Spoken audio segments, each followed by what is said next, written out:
Good morning, New York Republicans, and welcome to your state convention. I mean, it's great to be here in Nassau County under the great leadership of Joe Cairo and Bruce Bakeman. It's a red county. It's a free county. Freedom rings in Nassau County. I want to thank Chairman Joe Cairo, who is one of the absolute finest county chairmen in America. And what you just saw on stage is an example of the work, the 24/7 commitment that he and his team, that commitment to excellence, that commitment to victory, that commitment to putting good government out there for the people of this community. And they got the job done. And they give us an amazing example to follow in a blueprint.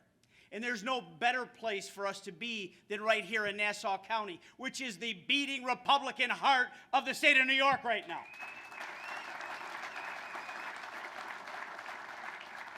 The victories here, the victories in Suffolk County with the election of an amazing district attorney, which you'll hear from Ray Tierney later on in this convention. Long Island was the birthplace of this great Republican comeback that started here last November. Under Chairman Joe Cairo's outstanding leadership, Republicans swept every office, the largest majority in the Nassau County legislature that they've probably ever had. You elected a true fighter that you've heard from, Bruce Blakeman, as county executive. And, you know, the great thing about Bruce is he walks the walk. Day one, you know, so many county executives, and no offense to anyone that takes offense to this, but you know, sometimes a county executive will go in there and kind of feel their oats a little bit and stir the coffee and just a little bit of slow motion as they get started. Bruce went in there head on. He took on Kathy Hochul. He took on these ridiculous mandates from the Democrats and said, hell no, not here in Nassau County.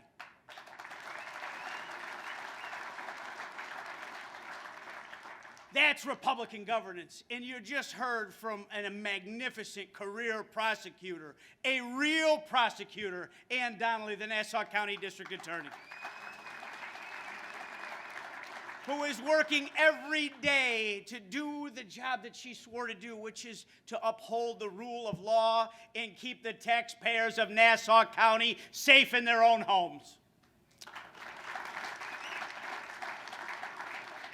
Those two are two shining examples of what it looks like to lead fearlessly. They have planted their feet firmly on the ground. They will not let the left's rabid attacks stop them from doing what's right. I am so honored to count Chairman Joe Cairo as a friend and a trusted advisor. And we're taking this model of what they achieved in Nassau. You saw the female candidates in the recruitment. Many elections are won and lost on the day you pick the candidate. And Joe Cairo's gotten that done, and we're going to do that all across the state of New York this year. I am so proud also to have every corner of the state of New York represented in this room right now. It is so great to be back in person, without our face covered with masks. Not on a Zoom screen, which we've spent far too much time behind. Politics is an in-person business. And we have a lot to be excited about and a lot to celebrate. This is a momentous occasion here in Garden City. But I want to get serious for a moment, and I want every single person in this room to understand the gravity of the duty that we're tasked with here in this room in the next several days. I want you to pause and let this moment be etched into your minds. We are at a major inflection point for our country and for our state. I like to say oftentimes that elections have consequences, and we've seen that in this country and in this state very clearly. This election will have, in 2022, will have consequences for decades to come. What we do in this election will mean perhaps life or death for many people in New York, in America, and for what you're seeing on your television screens and on the internet all over the world. These are serious times, folks. In our hearts, in our prayers, And our support is with the Ukrainian people who are fighting for their lives and their freedom right now.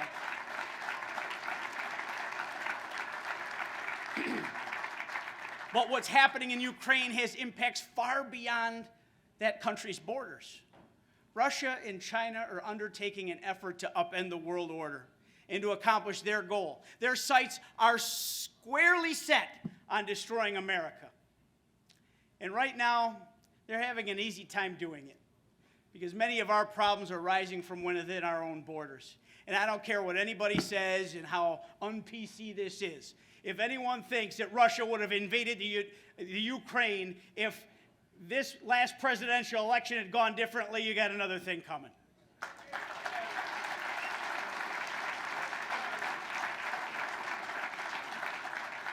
There's no longer a distinction in this country between the radical left and the Democratic Party. They're one. Their dangerous socialist agenda has infiltrated every major institution, from big tech to our school systems, to the media, to the justice systems, and even to America's great corporations. It's embarrassing. They've worked to systematically, and they've organized at every single level. And they've done it right under our noses. And they're now powerful enough to do real damage if we don't send a message in this next election. And you know what? Joe Biden has been a puppet for those interests. And his feckless administration has presided over disaster after disaster. Record inflation, bare shelves, surging gas prices, crises at the border, the botched Afghanistan withdrawal, and now Russia's invasion into the Ukraine. China's just waiting in the wings, folks. You think they're afraid of Joe Biden?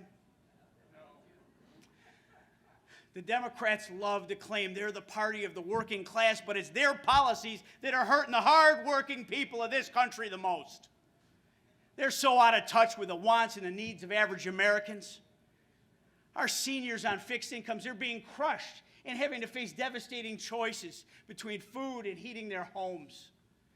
We went from gas under $2 a gallon in American energy independence to this. The pain is just beginning for many in this country. The Democrats' radical energy policies, AOC's Green New Deal, and there's Albany copycat versions of all of it. They're completely devoid of reality, and they don't understand the impact on regular people. And then you watch, I had TV on the other day, and I see John Kerry sitting there. It's like, why won't this guy just go away? John Kerry sat there on television and said he was upset about Russia invading the Ukraine because it takes the focus off of global climate change. And then the guy hops on a private jet and comes home. Come on. Biden's ineptitude and weakness has impacted every single American and has had deadly consequences for many. And he's aided and abetted by New York's own Chuck Schumer and Nancy Pelosi. And they're too busy trying to appease the socialists in their own conferences and cement their political powers while this world burns. You know what? We need to start acting like the Ukrainians.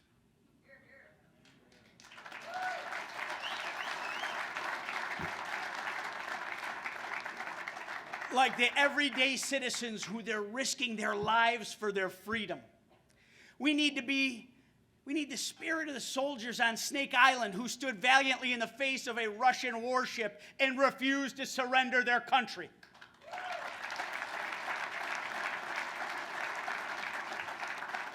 We are so blessed in this nation, the greatest nation in the history of the world. But as our great President Ronald Reagan so eloquently stated, freedom is never more than one generation away from extinction. Think about that. That threat is more real today than ever before. We need to fight in this election like our freedoms and our lives and our futures depend on it, because they do. One-party Democratic rule has been an utter disaster for America, and it's been no better here in New York State. Kathy Hochul is Andrew Cuomo 2.0. Plain and simple, folks. You got to say, meet the new boss. She's exactly the same as the old boss, except she wears a skirt and heels. Ever notice how Kathy Hochul, she never utters a critical word about her former boss? The man she dutifully served alongside for 7 long years. And you know why? Because Kathy Hochul was complicit in the decisions of that administration.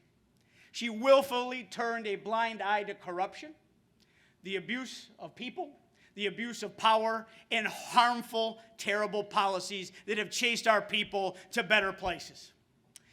Kathy Hochul traveled around the state as the cheerleader-in-chief for Andrew Cuomo's administration. And not much has changed. His record is her record. And she continues to sell state government out the back door, just like her old boss did. She raised $21 million in 6 months in campaign cash from special interests, from people that all have business in front of the state. $21 million in 6 months, record time. What promises were made? What does she owe? These are questions that we're going to ask her every single day, and make sure the people in the back of the room ask those questions every single day.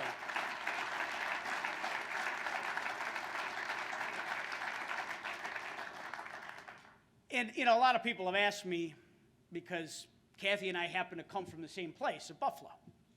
You know, what do we need to know about this Hochul when she first came on the scene? And I said, well, if you like Kirsten Gillibrand, you'll love Kathy Hochul, because she doesn't stand for a damn thing either.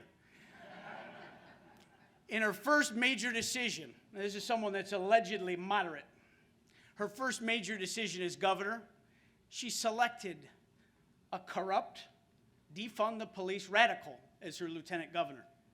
Now, I don't know if you've been keeping score at home, but the lieutenant governor position's a pretty good ticket in the last few years to ending up actually governor yourself.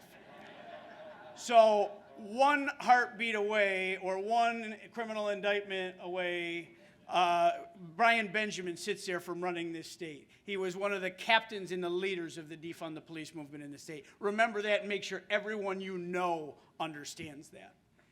You know, in this cynical bargain to keep power, Kathy refuses to make changes to the bail reform laws. With full knowledge, it's costing people's lives almost daily in this state. You can't pick up a newspaper without seeing it in real time. And there's no starker contrast for voters this November than her LG, Brian Benjamin, and our candidate for lieutenant governor, Allison Esposito, who put on the uniform and went out every single day as one of New York's finest to get some of the most dangerous and hardened criminals off of our streets. She's a rock star, isn't she, folks? I can't wait to hear from Allison Esposito at this convention.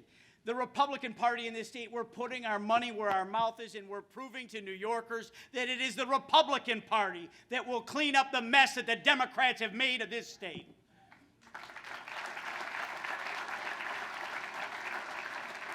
It is the Republican Party that will restore safety to our streets and back the blue.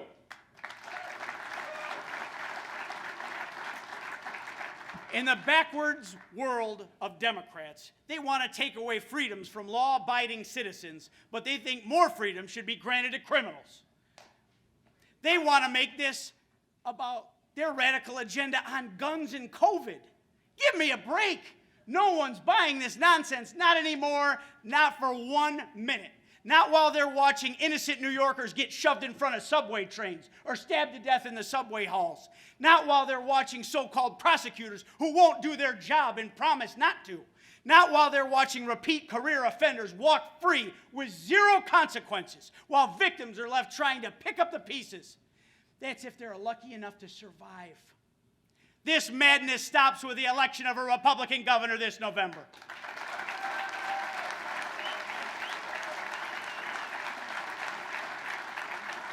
We are going to wipe clean the stench of the Cuomo-Hochul administration once and for all. We are going to usher in a new era for New York State, restore it to be once again the Empire State of America. an empire state of safety, one of prosperity, and one that stands for freedom, just like our statue in the harbor. We are going to give parents input on their kids' education, and we will not allow our children to be used in pawns in Democrats' obsession with control. We are going to unleash our small businesses from the chains of state government and allow them to do what they do best, create good-paying jobs for New Yorkers right here at home. We are going to cut taxes and put more money back into the pockets of hardworking New Yorkers so they can stay here.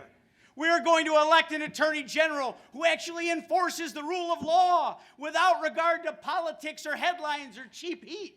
We're going to elect a controller who will be a watchdog for taxpayers and not a timid backbencher as part of Albany's cozy, corrupt cabal. For far too long, New Yorkers have been lulled into a quiet little place of complacency. They've accepted our decline as inevitable. It doesn't have to be this way, folks. Instead of standing up and fighting back, more than 1 million people decided, get the moving van. We're going to Florida. We're going to North Carolina. We're going to Tennessee. We're going to Texas. That doesn't have to happen, and it stops with this election this year. No more. We won't have a country or a state left if we don't take a stand. The tide is changing. New Yorkers are trading for being woke to being awake.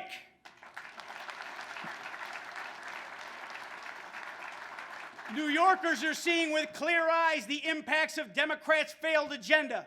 They are sick of blatant hypocrisy and 2 sets of rules.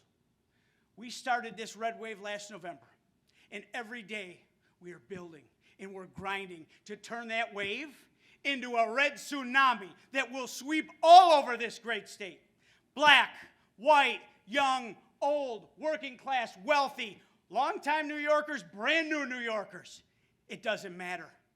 I've said this is going to be the greatest Republican year since our historic victories in 1994 that brought us Governor George Pataki, who served for 3 terms.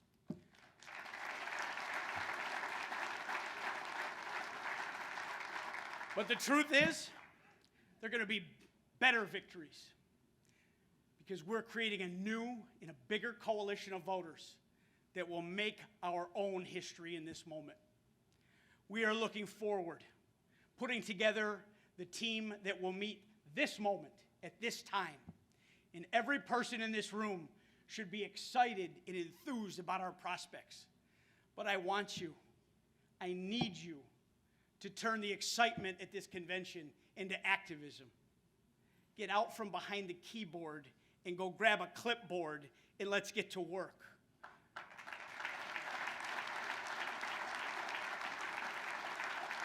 We need to turn this into votes and registering new voters. And I want you to go out there every day, from when you leave Garden City to when the polls close on Tuesday, November 8th, to work to elect this Republican ticket. Because, folks, this is our last stand. If they have total grip on this state, it's lost. Do this for your kids. Do this for your grandchildren. Do it for democracy. Do it for people like NYPD officers Rivera and Moya, who were ambushed and murdered in cold blood. Do it for all the victims of crime who they don't have a voice. Do it for the families of the 15,000 people that were lost in nursing homes under Andrew Cuomo's watch. Do it for the farmers and the small business owners who are hanging on by a thread trying to make it go. The people in this room have been called upon to truly save our state. So let's get out there. Let's go into this battle. Thank you for all that you'll do between now and Election Day. God bless you. God bless the state of New York, and God bless America.